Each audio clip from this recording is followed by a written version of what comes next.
સૂર્યમાંથી નીકળતા પ્રકાશના કિરણો કરોડો કિલોમીટરનો પ્રવાસ કરી પૃથ્વી પર પહોંચે છે. આપણે દુનિયાને જોઈ શકીએ છીએ કારણ કે આ કિરણો આપણી આંખ સુધી પહોંચે છે. દુનિયાને કેવી રીતે જોઈએ છીએ તે સમજવા આપણે જાણવું પડશે કે પ્રકાશ કોઈ સપાટી સાથે અથડાય ત્યારે કઈ રીતે વર્તે છે. જ્યારે પ્રકાશનું કોઈ કિરણ સમતલ સપાટી પર પડે છે ત્યારે તેને આપાત કિરણ કહેવાય છે. સપાટી પરથી પાછા ફરતા કિરણને પરાવર્તિત કિરણ અને સપાટીને 90 ડિગ્રીએ દોરેલી કાલ્પનિક રેખાને લંબ કહેવાય છે. પરાવર્તનનો સૌથી મહત્વનો નિયમ છે કે આપાત કોણ અને પરાવર્તન કોણ હંમેશા સમાન હોય છે, અર્થાત એંગલ I = એંગલ R. કિરણ ગમે તે ખૂણેથી આવે, આ બંને ખૂણાઓ સમાન જ રહેશે. પરાવર્તિત કિરણનો પથ ચોક્કસ ભૌમિતિક નિયમોને અનુસરે છે, જેનાથી આપણે તેની દિશાની સચોટ ગણતરી કરી શકીએ છીએ. પણ જો પ્રકાશ જે સપાટી સાથે અથડાય તે સમતલ ન હોય તો શું થાય? ગોળાકાર અરીસાઓ એટલે કે સ્ફેરિકલ મિરર્સ અહીંથી ચિત્રમાં આવે છે. કોઈ પણ ગોળાકાર અરીસાની ભૂમિતિ સમજવા તેના મુખ્ય ભાગો જાણવા જરૂરી છે. મધ્યબિંદુને ધ્રુવ P, ગોળાના કેન્દ્રને વક્રતા કેન્દ્ર C અને બંને વચ્ચેના અંતરને વક્રતા ત્રિજ્યા કહે છે. તેમાંથી પસાર થતી સીધી રેખાને મુખ્ય અક્ષ કહે છે. અંતરગોળ એટલે કે કોન્કેવ મિરર પર જ્યારે સમાંતર પ્રકાશના કિરણો પડે ત્યારે તે પરાવર્તિત થઈ મુખ્ય અક્ષ પર એક જ બિંદુએ ભેગા થાય છે, જેને મુખ્ય કેન્દ્ર કહે છે. બીજી તરફ જ્યારે સપાટી બહિર્ગોળ એટલે કે કોન્વેક્સ હોય ત્યારે આ સમાંતર કિરણો બહારની તરફ ફેલાય છે. જો આપણે આ ફેલાયેલા કિરણોને પાછળની તરફ કાલ્પનિક રેખાથી લંબાવીએ તો તે અરીસાની પાછળ એક આભાસી કેન્દ્રબિંદુ F પર ભેગા થતા દેખાશે. પરાવર્તક સપાટીને માત્ર વળાંક આપીને આપણે પ્રકાશને કેન્દ્રિત કરવાની કે ફેલાવવાની યાંત્રિક ક્ષમતા મેળવીએ છીએ. આ સિદ્ધાંત જ ઓપ્ટિકલ એન્જિનિયરિંગનો પાયો છે. આ પરાવર્તન ચોક્કસ ભૌમિતિક નિયમોને અનુસરતું હોવાથી આપણે ગણિતનો ઉપયોગ કરીને પ્રતિબિંબ બરાબર ક્યાં રચાશે તેની સચોટ આગાહી કરી શકીએ છીએ. આ માટે અરીસાનું સૂત્ર વપરાય છે: 1/F = 1/V વત્તા 1/U. અહીં F કેન્દ્ર લંબાઈ, V પ્રતિબિંબનું અંતર અને U વસ્તુનું અંતર છે.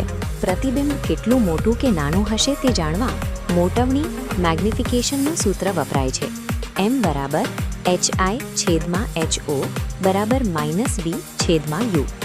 માત્ર આ બે સમીકરણોની મદદથી આપણે વસ્તુને વાસ્તવમાં બનાવ્યા વગર જ મેકઅપ અરીસાથી લઈને મોટા ટેલિસ્કોપના રિફ્લેક્ટર સુધીની સચોટ ડિઝાઇન તૈયાર કરી શકીએ છીએ. પ્રકાશ માત્ર સપાટી પરથી પાછો નથી ફરતો, તે આરપાર પણ જઈ શકે છે. પાણી ભરેલા ગ્લાસમાં મૂકેલી પેન્સિલ સપાટી પાસે વાંકી દેખાતી હોવાનું તમે જોયું હશે. જ્યારે પ્રકાશ એક પારદર્શક માધ્યમમાંથી બીજા ઘટ્ટ માધ્યમમાં પ્રવેશે છે ત્યારે તેની ઝડપ ઘટી જાય છે, જેના કારણે કિરણ પોતાનો માર્ગ બદલે છે. વક્રીભાવનાંક એટલે કે રિફ્રેક્ટિવ ઇન્ડેક્સ સમજવા માટે સૂત્ર N = C/V છે. આ ગુણોત્તર શૂન્યાવકાશમાં પ્રકાશની ઝડપ C ની સરખામણીમાં નવા માધ્યમમાં પ્રકાશની ઝડપ V કેટલી છે તે દર્શાવે છે. પ્રકાશ બરાબર કેટલા ખૂણલાંકો વળશે તે સ્નેલના નિયમ દ્વારા નક્કી થાય છે. N1 sin I = N2 sin R. આ કડક ગાણિતિક નિયમ કિરણના વળાંકનો સચોટ ખૂણો આપે છે. પ્રકાશના કિરણની દિશામાં થતો આ ફેરફાર માધ્યમની આંતરિક ઘનતા અને પ્રકાશની બદલાતી ઝડપનું એક અનુમાનિત પરિણામ છે. જો આપણે કાચના ટુકડાને ચોક્કસ આકાર આપીએ જેથી તે વક્રીભવનની આ પ્રક્રિયાનો ઉપયોગ કરી શકે તો તેને આપણે લેન્સ કહીએ છીએ. કોન્વેક્સ લેન્સ સમાંતર કિરણોને બીજી તરફ વાસ્તવિક કેન્દ્રબિંદુ પર ભેગા કરે છે. કોન્કેવ લેન્સ કિરણોને બહાર ફેલાવે છે, જે પાછળ આભાસી કેન્દ્રબિંદુ રચે છે. લેન્સના 3 નિયમો: સમાંતર કિરણ કેન્દ્રમાંથી જાય, કેન્દ્રમાંથી આવતું કિરણ સમાંતર બને અને પ્રકાશિત કેન્દ્રમાંથી જતું કિરણ સીધું પસાર થાય. લેન્સનું સૂત્ર છે 1/F = 1/V - 1/U. મુખ્ય તફાવત એ છે કે અરીસાના સૂત્રમાં સરવાળો છે, જ્યારે લેન્સના સૂત્રમાં બાદબાકીનું ચિહ્ન આવે છે. લેન્સની શક્તિ એટલે કે પાવર ડાયોપ્ટરમાં મપાય છે, જેનું સૂત્ર છે P = 1/F. શક્તિ જેટલી વધારે તેટલી કેન્દ્ર લંબાઈ ટૂંકી અને પ્રકાશનો વળાંક વધુ તીવ્ર. લેન્સ પણ ગોળાકાર અરીસાની જેમ જ પ્રકાશને કેન્દ્રિત કરવા કે ફેલાવવાનું કામ કરે છે, પરંતુ ફરક માત્ર એટલો છે કે તે પ્રકાશને પાછો ફેંકવાને બદલે તેને પોતાનામાંથી પસાર થવા દઈને વાળે છે. માનવ નિર્મિત કાચના લેન્સ પછી હવે આપણે કુદરતે બનાવેલા સૌથી આધુનિક ઓપ્ટિકલ સાધન તરફ વળીએ, જૈવિક હાર્ડવેર. પ્રકાશ માનવ આંખમાં પ્રવેશે ત્યારે સૌથી પહેલાં કોર્નિયા દ્વારા તેનું વક્રીભવન થાય છે અને ત્યારબાદ તે અંદરના જૈવિક લેન્સમાંથી પસાર થાય છે. આપણી આંખનો આ લેન્સ પોતાની કેન્દ્ર લંબાઈ બદલીને પ્રકાશને રેટિના પર સચોટ કેન્દ્રિત કરે છે, જેનાથી સ્પષ્ટ પ્રતિબિંબ રચાય છે. આંખની કિરણોને કેન્દ્રિત કરવાની આ ક્ષમતાની નકલ કરીને જ આપણે કેમેરા, માઇક્રોસ્કોપ અને ટેલિસ્કોપ જેવા સાધનો બનાવ્યા છે, જે આપણી જોવાની ક્ષમતાને અનેક ગણી વધારે છે.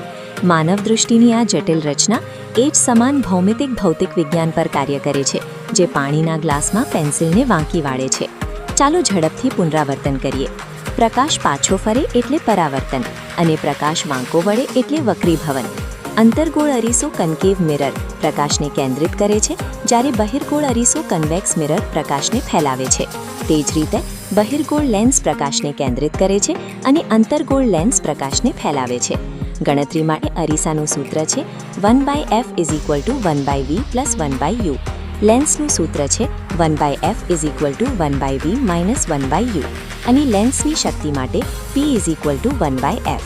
ભૂમિતિના આ ભૌતિક નિયમોમાં નિપુણતા મેળવવાથી આપણે દૃશ્યમાન જગતમાં પ્રકાશની ગતિ અને વ્યવહારને ગાણિતિક ચોકસાઈથી સમજી શકીએ છીએ.